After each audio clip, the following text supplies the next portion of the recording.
videonovín Seniorville, kde sa vám my dvaja, Matej a Jakubo, budeme každý mesiac prihovárať s novinkami o dianí v našom Seniorville. Takisto ako vydávame noviny Seniorville každý mesiac, tak každý mesiac budeme vydávať aj krátke 10-minútové video s novinkami.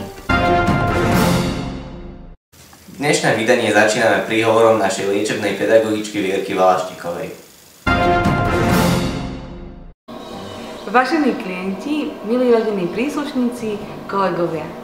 Niektoré príslovia a úslovia používame tak často, až sa nám dostanú tak povediac pod kožu a už ani nevieme oddeliť jednu časť od druhej. Tak je to aj v prípade mája, lásky času. Príde nám to také ošuchané.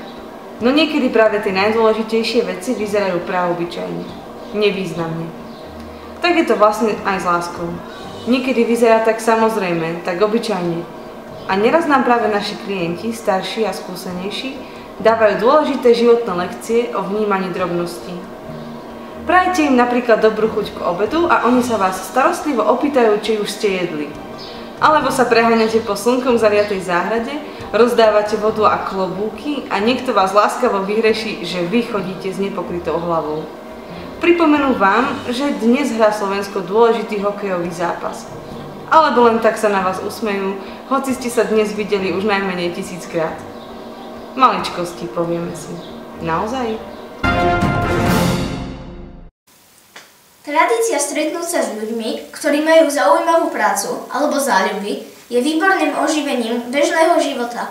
V máji pozvanie medzi našich klientov prijala pani doktorka Zuzana, ktorá pracuje v detskom kardiocentre na Kramároch. Porozprávala nám o svojom pracovnom dni, o tom, prečo sa stala lekárkou, čo ju teší na jej práci a aj to, čo ju občas zarmucuje. Porozprávala nám aj o občianskom združení Ružová Margarétka, ktorú založila spolu so svojimi priateľmi na pomoc deťom so srdcovo-cievnymi chorobami. Porozprávala nám o kardiotábore, ktorý organizuje spolu s lekármi, sestrami, ale aj dobrovoľníkmi, či samotnými odrastenými účastníkmi tábora. Ukázala nám fotky z tábora a porozprávala o tom, ako to s takými kardiakmi funguje.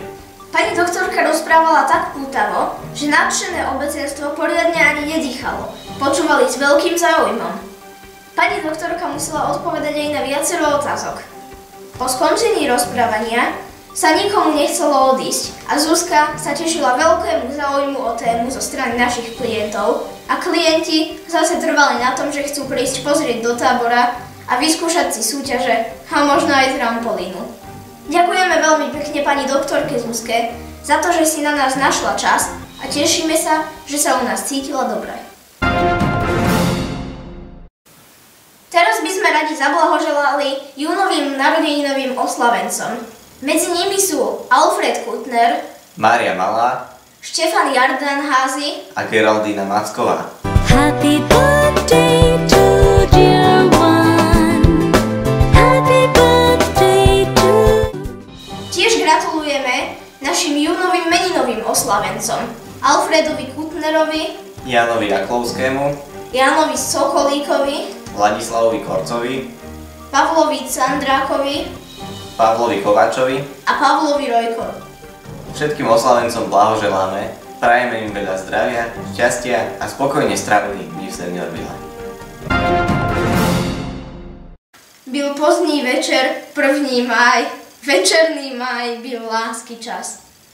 Slova Karla Haňka Máchu som si zapožičal, aby som všetkých milovníkov literárneho klubu uviedol do atmosféry, pretože všetci si mysleli, že nás čaká spoločenský klub. Ako to? Jednoducho. Pani Hanka oslavovala cez víkend narodeniny a zostali jej kus torty, tak sa chcela rozdeliť. Uvarili sme kávu, rozkrájali tortu, no a nakoniec prišiel na rad aj ten 1. máj. Prednášať toto dielo vôbec nebola ľahká úloha, ale našťastie naši klienti sú veľmi trpezliví a oddaní poslucháči, takže odpustia nedokonalosť. Upršané stredajšie popoludnie sa stalo príjemným časom. Keď sme mali dosť 1. mája, zaspievali sme si na želanie. Vierka nám hrala na gitare a bolo nám fajn. Myslím, že keby sa medzi nami ocitol Karel Hynek Nácha, cítil by sa výborne a dokonca by sme mu aj kus torty dali. Na duši pookrial snáď každý zúčastnený a niečo z tejto atmosféry sa prenieslo aj do iných častí Seniorville. Nedá sa nič robiť, spoločnosť našich klientov má silné liečivé účinky. Téma tohto mesiaca sa venuje duchovnému doprevádzaniu klienta. Počas pravidelných veľkých porád zamestnancov Seniorville prebieha aj vzdelávanie formou akreditovaných, ale aj neakreditovaných prednášok. Počas poslednej veľkej porady zamestnancov odznela aj prednáška na tému duchovné doprevádzanie klienta.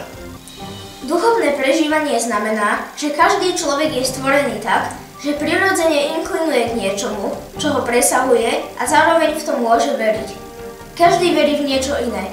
Niekto v Boha, niekto v energiu, svet, dušu a má právo na duchovné prežívanie, ktoré mu najviac vyhovuje. Seniori k viere inklinujú prirodzene. Tento stav vychádza z potreby nájsť odpovede na otázky, ktoré sa im ešte nepodarilo vyriešiť, alebo z potreby vyrovnať sa s ťažkými životnými problémami. Našou odpoveďou na tejto potreby našich klientov je zabezpečenie nielen duchovného programu, ale aj promptná reakcia na žiadosti o stretnutie s kňazom, spoveď, žiadosť o pobyt v kaplnke v tichosti, či vážny rozhovor o živote, smrti alebo viere. Duchovné potreby sú rovnako dôležité ako potreby fyzické, pretože ak je človek najedený, spokojný, čistý a v bezpečí, ale nemá naplnené svoje duchovné potreby, často všetko ostatné nevníma. Duchovné prežívanie alebo duchovné doprevádzanie je preto u nás v Seniorville jednou z priorít. V nasledujúcej reportáži sa spoločne pozrieme na májovú skúšku klobúkov. Už sme sa začali báť, že naše stodoly budú prepchaté, nakoľko tohtoročný máj bol v celku dosť studený. Našťastie sa na konci mesiaca trošku oteplilo. S radosťou sme sa zase rozbehli do záhrady. Snažili sme sa tráviť čo najviac času vonku. Robili sme rozcvičky aj do obedné aktivizácie. Slnko sa vie už v celku slušne zaprieť. Preto každý majiteľ, či skôr majiteľka klobúka, radi vytiahnu túto prevzácnu komoditu zo skrine. A tí, čo klobúk nemajú? No si požičiame. Momentálne má Vierkina požičovňa klobúkov presne 6 rôznych druhov a rada sa rozrastie o ďalšie. Na fotkách si môžete prezrieť naše modelky, ktoré radi zapozovali. Pristanú im však. Maj sa už dlhé roky nesie v znamení mnohých významných dní.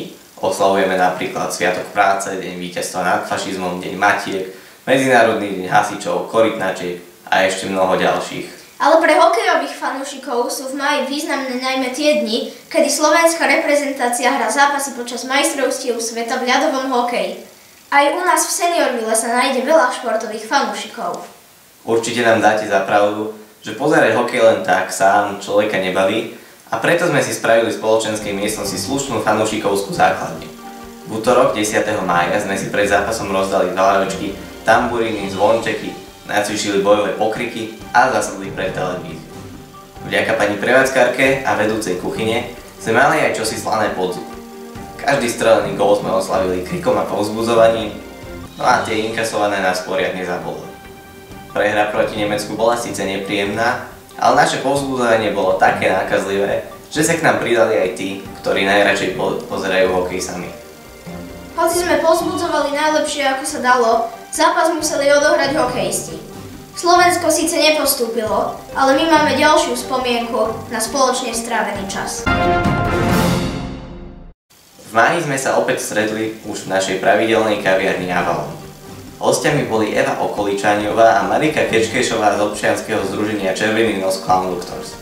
Klauni, alebo ako ich my familiárne nazývame nosy, nám prišli porozprávať o svojej, podľa nás nenahraditeľnej práci, ktorú robia nielen pre klientov Alzheimer Home, ale aj pre všetkých klientov Seniorville Jablonové. Spoločne sme sa porozprávali a diskutovali o dôležitosti humoru v liečbe a starostlivosti o seniorov s Alzheimerovou chorobou. Vďaka Eve Okoličáňovej alias Olge Havranovej sme mali možnosť zažiť si na vlastnej koži, aké je to stretnúť sa s klaunom a humorom, ktorý prináša. Stretnutie pokračovalo diskusiou a rozhovormi. Spoznali sme nových ľudí a strávili príjemný čas s príbuznými našich klientov. Sme vďační za spoločný čas, rozhovory a diskusie, ktoré sú veľkým prínosom do objasňovania problematiky Alzheimerovej choroby a rovnako aj do starostlivosti o klientov, s ktorými sa každodenne stretávame. si prejdeme program na jún v Seniorville. Každý deň okrem stredy máme rozcvičku. V pondelky máme krížovkársky klub, v útorky pamäťové cvičenia, v stredy máme literárny alebo filmový klub alebo muzikoterapiu, vo štvrtky máme našu dielničku, hru petangu alebo nás prídu pozrieť červené nosy. V piatky nás vždy čaká duchovné okienko. 8.6. nás prišli pozrieť naši chlopatí kamaráti a ich kanisterapeuti. 9.6. nás prišli pozrieť červené nosy. 16.6. sme mali veľkú narodeninovú oslavu, kde Seniorville oslavoval 10. výročie. 17.6. sme mali slávnostnú svätú omšu a 22.6. sme mali filmový klub. A týmto sa naše videonoviny končia. Uvidíme sa opäť v júli. A nezabudnite, že všetky potrebné informácie nájdete kedykoľvek na web stránke www.seniorville.eu. Pekný deň vám prajú Matej a Kubo.